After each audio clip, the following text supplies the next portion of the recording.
Assalamualaikum warahmatullahi wabarakatuh. Selamat datang di Bijon Channel, sebuah channel yang akan membahas terkait tempat wisata, budaya, dan sejarah Bima yang ada di Nusa Tenggara Barat. Nah, pada pagi hari ini kita berada di puncak Lambitu dan di depan situs Waduk Tandarahi Sambori. Nah, puncak Lambitu ini di bawahnya yang paling terkenal itu Desa Samborinya. Desa Sambori ini berada di Kecamatan Lambitu, Kabupaten Bima, Nusa Tenggara Barat. Nah, pada pagi hari ini kita kehadiran dua narasumber. Dua narasumber. Nah, di samping kanan saya seorang peneliti tentang Sambori, salah satunya situs Waduk Tandarahi. Kemudian di samping kiri saya seorang mahasiswa sejarah dari Makassar. Nah, pada pagi hari ini kita akan mencoba membahas tentang situs Waduk Tandarahi. Mungkin dari pembahasannya ada, pokoknya nanti sejarah dan kenapa dinamakan Waduk Tandarahi. Jangan di skip ya video ini. Oke, langsung saja ya ke teman saya, mahasiswa Makassar, mahasiswa yang ganteng ya, yang akan memberikan penjelasan kenapa dikasih nama Waduk Tandarahi. Ya, gimana saudara? Bisa dijelaskan? Ya, oke. Baik. Selamat pagi, selamat siang, atau selamat malam, tergantung dari kondisi kan. Sesuaikan saja dengan jam tonton kalian pada channel ini.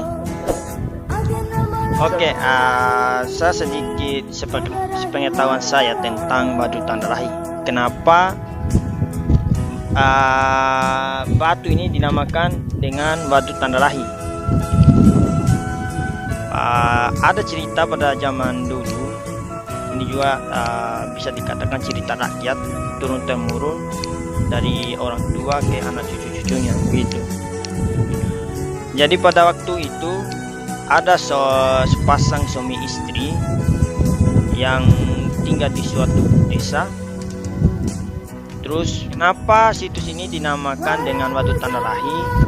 Karena pada saat itu ada seorang istri yang menunggu kedatangan suaminya yang telah pergi merantau, yang telah pergi berlayar di suatu daerah. Ya, dengan kesetiaannya seorang istri ini, dia rela menunggu kedatangan suaminya bertahun-tahun hingga ia lari di atas bukit untuk menunggu kedatangan sang suaminya. Ternyata setiap kali dia menunggu di atas bukit tersebut, suaminya tidak pernah muncul. Jadi sebagai tanda atau bukti kesetiaannya terhadap suaminya, dia mengutuk diri menjadi batu yang disebut dengan Batu Tandarahi. Oke, dalam arti bahasa Indonesia, Waduk Tandarahi itu adalah, kalau diartikan secara bahasa Indonesia supaya orang-orang luar juga tahu, Waduk itu artinya batu, tanda itu melihat, menunggu, atau menengok kedatangan suaminya, dan rahi itu adalah suami. Jadi bisa disimpulkan bahwa kenapa dikatakan Waduk Tandarahi adalah batu yang memandang suaminya dan mengutuk, dari seorang istri mengutuk diri menjadi batu. Mungkin itu saja yang bisa saya sampaikan. Nanti lebih lanjutnya oleh salah satu Abang Jai yang selaku peneliti juga di sini tentang situs Waduk Tandarahi dan masyarakat Sambori itu sendiri. Oke, saya kembalikan kepada Firman. Baik, itu teman-teman penjelasan dari saudara saya AR Malingi, dan itu sedikit sejarah singkat dari Waduk Tandarahi. Dan mungkin nanti akan diperjelas oleh Kak Jai yang akan menjelas kenapa sih Waduk Tandarahi ini berada di berbagai tempat di Bima gitu. Apakah hanya ada di Sambori saja atau bagaimana gitu ceritanya? Apakah ceritanya sama atau beda? Nanti akan dijelaskan. Kepada Kak Jai dipersilakan. Oke, baik semuanya, selamat pagi. Ya, tetap semangat pagi ya semuanya. Di sini saya akan menjelaskan tentang sejarah Waduk Tandarahi. Tadi sudah disejarahkan oleh teman saya, sejarawan Bang Ar. Tadi disebut dengan Ar Malingi, itu sejarah istilahnya ya. dari bahasanya, ya dilihat dari Waduk Tandarahi, apa yang dikatakan oleh teman saya tadi adalah semua itu adalah sejarah-sejarah yang memang terlahir dari sejarah Bima yang berada di Desa Sambori, Kecamatan Lamitu, Kabupaten Bima, Nusa Tenggara Barat. Nah, Waduk Tandarahi itu bukan hanya berada di Desa Sambori saja. Ternyata Waduk Tandarahi itu berada di beberapa titik. Meskipun dia berada di beberapa titik, tapi singkat ceritanya adalah sama, yaitu seseorang istri yang menunggu dan menanti kedatangan suaminya. Demi kesetiaannya, dia membayarnya dengan mengutuk dirinya menjadi batu. Jadi dilihat dari bentuknya saja, karakternya adalah bisa kita lihat dari tampakan batu ini menunjukkan seorang istri yang menunggu dengan duduk dan memakai sebuah kerudu. Kita pandangi aja dari jenis batunya aja sudah tertampak bahwa dengan jelas Waduk Tandarahi ini memiliki kemiripan yang sama di semua tempat, baik di Dorobedi, di Dompu juga. Walaupun berbeda tempat, tapi dia ini memiliki bentuk yang sama secara fisik. Jadi singkatnya dari saya, selama saya meneliti tentang ini, Waduk Tandarahi, saya hanya memberikan kesimpulan.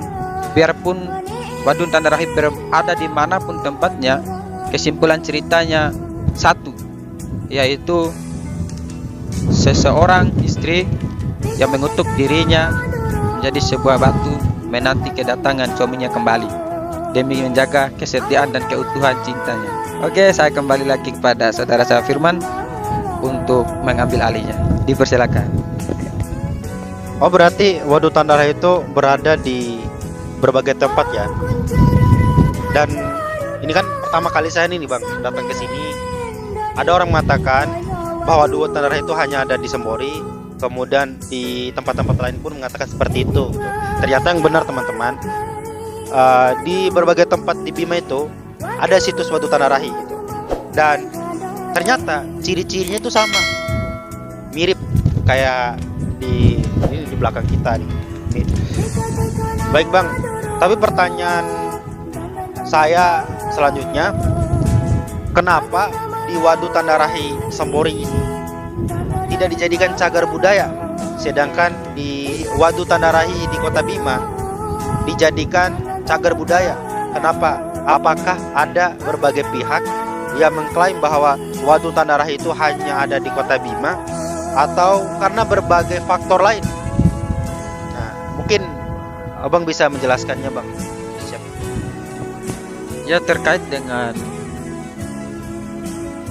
masalah cagar budaya, ya mungkin letak Waduk Tandarahi yang berada di Sambori ini jauh dari kehidupan kemasyarakatan, jauh dari jangkauan sosial. Ya mungkin dengan cara kita mempopulerkan lewat channel-channel ini, mungkin orang dapat menengok atau melihat dan dapat melihat Sambori tidak menutup mata dari apa saja budaya-budaya yang ada di Desa Sambori ini. Karena kita sadar hari ini Desa Sambori ini adalah desa yang sangat-sangat unik dan luar biasa secara budaya. Ya, salah satu ini adalah bukti budaya mereka. Ya, kalau kita mau membuat Waduk Tandarahi ini menjadi cagar budaya, mungkin dengan cara kita inilah. Kalau memang tidak ada dengan cara lainnya, kita mempopulerkannya. Selain dari jauh dari tempat kemasyarakatan, ya mungkin ada faktor-faktor luar lah. Tapi tidak ada yang mengklaim juga bahwa Waduk Tandarahi itu satu tempat. Ya intinya sama kok. Di Sambori pun sama, di sana pun sama. Itu dari saya. Berarti tidak ada klaim dari berbagai pihak ya Bang. Mungkin lebih ke karena faktor teknis dan faktor jarak. Mungkin seperti itu ya Bang ya. Tapi esensi dari Waduk Tandarahi itu tetap sama gitu. Tetap sama. Jadi gini teman-teman, Waduk Tandarahi itu punya filosofi gitu, seperti yang dijelaskan oleh saudara saya Bung Armalingi dan Bang Jai selaku peneliti, bahwa Waduk Tandarahi ini memiliki makna kesetiaan seorang istri, di mana seorang istri menanti kepulangan suaminya yang pergi tidak kunjung kembali.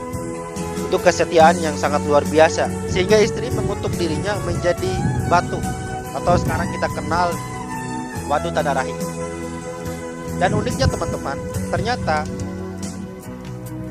banyak tempat waduk tanda rahim ini dan memiliki ciri-ciri yang sama, ya seperti di belakang kita.